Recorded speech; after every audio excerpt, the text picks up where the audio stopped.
¿Cómo es el proceso laboral en Venezuela? El proceso laboral sufrió modificaciones significativas. Pasó de ser casi totalmente escrito a ser un proceso predominantemente oral.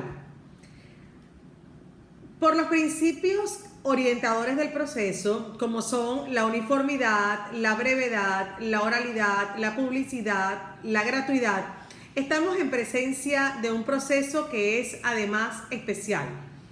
El papel del juez es preponderante durante todo el proceso. Él personifica la rectoría del proceso. La rectoría del proceso está a cargo del juez. El sistema judicial pues se compone por dos instancias. La primera se subdivide en dos fases: audiencia preliminar y audiencia de juicio. Para cada una de estas dos fases se han creado dos tipos de tribunales de una misma instancia bien diferenciados, especializados funcionalmente. La audiencia preliminar la conoce el juez de sustanciación, mediación y ejecución, mientras que la audiencia de juicio está a cargo del juez de juicio. En el proceso, entonces, concurren tres jueces, dos en primera instancia y un juez superior. La primera instancia en el proceso laboral tiene entonces la característica especial, posiblemente única en América Latina, como ya hemos señalado anteriormente, de estar compuesta por dos fases sucesivas, con lo cual se requieren dos tipos de tribunales con jueces diferenciados. La segunda instancia está integrada por un tribunal superior del trabajo. La audiencia preliminar, como dijimos en la clase anterior, es una etapa compleja en el proceso.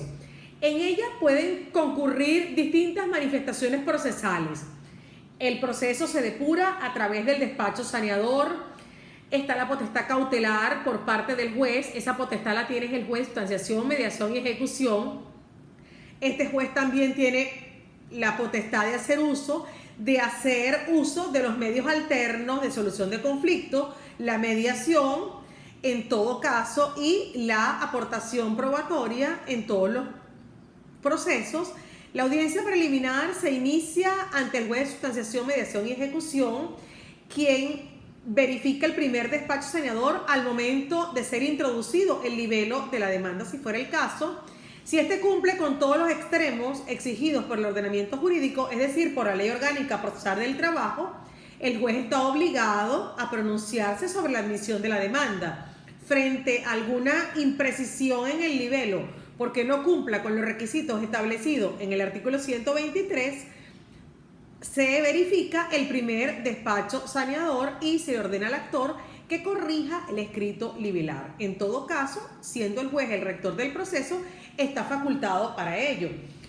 Una vez que finaliza la audiencia preliminar, comienza a correr el lapso de 5 días para que se efectúe la contestación de la demanda. Ese es el acto procesal en el cual el demandado se va a defender de las alegaciones realizadas por el actor. La parte demandada puede alegar todo cuanto le favorezca. La contestación tiene para el demandado la misma connotación que tiene la demanda para el actor. El lapso para la contestación de la demanda se entiende que corre paralelamente a la incorporación de las pruebas al expediente por parte del juez, conforme a lo establecido en el artículo 74 de la Ley Orgánica Procesal del Trabajo. Transcurrido ese tiempo, el expediente se remite al tribunal de juicio y es allí cuando se inicia la segunda fase de la primera instancia en el tribunal de juicio, con un juez distinto al que conoció en la primera fase, y comienza entonces lo que es la fase de juzgamiento. El juez de juicio recibe el expediente en un plazo de 5 días hábiles, providencia sobre las pruebas, es decir, manifiesta si admite o niega las pruebas. Si se trata de pruebas que están referidas a hechos que no son controvertidos, el juez no tiene por qué admitirla. En todo caso, se abre también un lapso de apelación que se computa dentro de los 3 días hábiles siguientes. El juez debe admitir las pruebas y posteriormente fija la fecha para la celebración de la audiencia de juicio dentro de los 5 días hábiles siguientes al recibo del expediente, providencia las pruebas, y al 5.º día fija la audiencia de juicio por auto expreso, en el cual establece el día y la hora para la celebración de la audiencia de juicio. La audiencia de juicio se fija en un lapso no mayor de 30 días contados a partir del recibo del expediente y una vez que ha sido publicado el auto mediante el cual se fija la celebración de la audiencia de juicio. La audiencia de juicio es presidida de forma personal por el juez de juicio. Se aplica el principio de inmediatez. El juez dispone de todas las facultades disciplinarias para llevar el orden y la celebración en la audiencia. El juez de juicio es rector en ese momento del proceso, tiene la facultad de tomar todas las medidas que se requieran. Su función está circunscrita a escuchar los argumentos orales y públicos, tanto los expuestos por la demanda como los expresados por el demandado en la contestación de la demanda. Se inicia en la audiencia de juicio la evacuación de las pruebas, se inicia con las pruebas del actor, luego procede a evacuarse las pruebas del demandado. También se establece que no se le admite a las partes la presentación ni la lectura de escrito, a menos que se trate de alguna prueba a la cual deba referirse en la exposición oral. Cuando concluye la evacuación de las pruebas en la audiencia de juicio, por costumbre, la ley no lo dice, pueden hacerse algunas conclusiones. En la práctica, el juez da 10 minutos a cada una de las partes para que formulen sus respectivas conclusiones.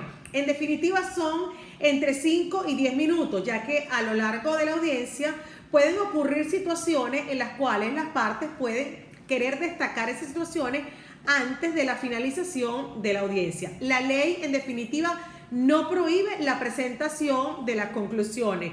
Lo que sí se prohíbe es que se lean escritos, que se lea la doctrina. La actuación del juez de juicio es primordial en el desarrollo de la audiencia. El juez de juicio puede gestionar cualquier diligencia dentro de los límites legales para el poder formarse su convicción. La audiencia de juicio se reproduce en forma audiovisual. Finalizada la audiencia de juicio, el juez se retira por un lapso de 60 minutos para deliberar sobre todo lo que fue la celebración de la misma. Las partes permanecen en la sala de audiencia. Al regreso, el juez dicta su sentencia. ¿Qué dicta? El dispositivo del fallo. Pronuncia el dispositivo, ¿ok? Y hace una síntesis clara, precisa y lacónica de los motivos de hecho y de derecho, lo cual debe reducir de inmediato en un acta en forma escrita. Posteriormente, el juez de juicio, dentro de los 5 días hábiles siguientes, publica la sentencia, dejando constancia de la que fue toda la audiencia de juicio, en cuyo caso debe indicarle a las partes la fecha y la hora para que comparezcan. La comparecencia es obligatoria a ese acto en el cual el juez pronuncia la sentencia. El juez tiene una obligación inexcusable, que es dictar la sentencia dentro de los 60 minutos. Una vez que ha dictado, que ha salido de la sala, debe dictar la sentencia. En caso contrario, debe repetirse la audiencia nuevamente. ¿Qué ocurre si el juez no dicta la sentencia en ese lapso de 60 minutos? Puede ocasionar la destitución del juez. Por experiencia, debo decirles que esos 60 minutos corren muy rápido. El juez debe analizar todas las pruebas. Se requiere que el juez de juicio tenga una preparación, porque el tener que salir al estrado, volver a encontrarse con las partes y en 60 minutos tener que pronunciar la sentencia, realmente se requiere de unos conocimientos jurídicos que le permitan al juez, además de los conocimientos jurídicos, tener una preparación académica. No cualquiera puede llegar a ocupar el cargo de juez de juicio. Siempre decía que esos 60 minutos eran ese lapso fatal que permitía que se desbordaran los nervios de cualquiera, porque tienes que enfrentarte a la audiencia y ya en ese momento pronunciar el dispositivo del fallo, el cual posteriormente no puedes modificar. Por el contrario, el dispositivo del fallo permanece, y es en ese caso donde dentro de los 5 días hábiles siguientes ya el juez, con fundamento en ese dispositivo, va a dictar todo lo que es el texto íntegro de la sentencia. En cuanto a la rectoría del juez en el proceso, quiero repasar este punto. La ley procesal laboral le amplía al juez las facultades en la búsqueda de la verdad, con el objeto principal de proteger al débil de la relación laboral, que en este caso viene a ser el trabajador. También amplía las facultades del juez en el proceso. Se hace pues definitivamente necesario para cumplir con el objetivo principal del mismo, que no es el otro que la aplicación de la justicia y siempre procurar lo que es la búsqueda de la verdad. Hay otras facultades que se le incorporan al juez del trabajo. El juez del trabajo tiene facultades sancionatorias que parecieran a toda vista estar al borde de los límites de la constitucionalidad, pero no es cierto, porque hay momentos en los cuales el patrono se resiste a cumplir con la sentencia. Entonces el juez laboral puede ordenar la ejecución forzosa del fallo, y la negativa a cumplir esa orden se considera una negativa a el cumplimiento de esa orden judicial. El juez laboral también es un garante de lo que se conoce como la tutela judicial efectiva. El juez laboral va a fungir en todo momento como garante de esa tutela. ¿Qué quiero decir con eso? Está concebido como un requisito fundamental para que se puedan obtener los fines del Estado de Derecho. Las medidas cautelares van a constituir un instrumento para que el fallo jurisdiccional sea ejecutable. No me sirve de nada dictar una sentencia la cual llegue a ser inejecutable. La idea es que el dispositivo constitucional te dice que la sentencia ha sido proferida para ser cumplida, porque la tutela judicial efectiva no tiene efecto si la decisión no es cumplida por el patrono. Pareciera más bien como un contrasentido. Por eso se habla que la decisión debe ser ejecutable. La cautela viene a ser esa posibilidad que tiene el juez para poder ejecutar la sentencia a través de lo que es la materialización de la misma. ¿Qué se busca en definitiva? El restablecimiento del orden jurídico infringido. De nada sirve ordenar una tutela judicial efectiva si no se garantiza la efectividad a los fines de la justicia. No basta con un proceso oral, con un proceso público, con un proceso expedito, si la sentencia no se puede cumplir. El fin último del proceso debe cumplirse, por lo que el legislador previó esa posibilidad que tiene el juez del trabajo, siendo a su vez el rector del proceso, puede dictar medidas preventivas que considere pertinente. ¿Cuál es la finalidad? Evitar que quede ilusoria la ejecución del fallo.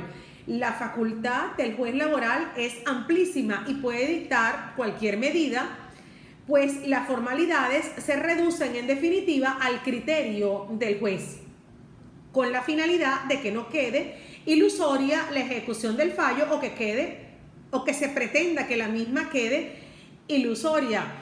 En la actualidad, pues este tipo de medidas ya no se dictan. La realidad indica que siendo el empleador el que va a ser demandado, el juez ya pues tiene claro, y el patrono también, que debe cumplir con sus obligaciones. Pero quiero dejar constancia que la Ley Orgánica Procesal del Trabajo establece esta previsión.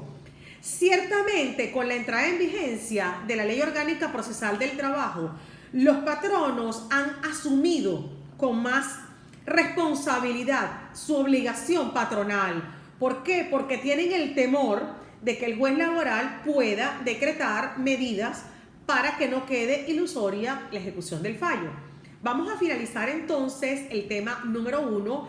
Quiero que sepan que ya el material está en la plataforma.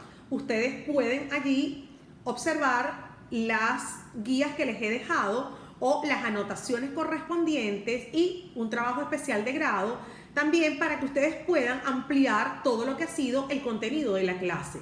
Recuerden la primera reflexión que hicimos al comienzo del trimestre. Los abogados debemos leer, los estudiantes de Derecho tenemos que prepararnos y no es suficiente con simplemente escuchar los audios, estar pendiente de los mismos. No, ustedes tienen también que fomentar lo que es la investigación y para ello se sube a la plataforma el material complementario y las anotaciones de clase.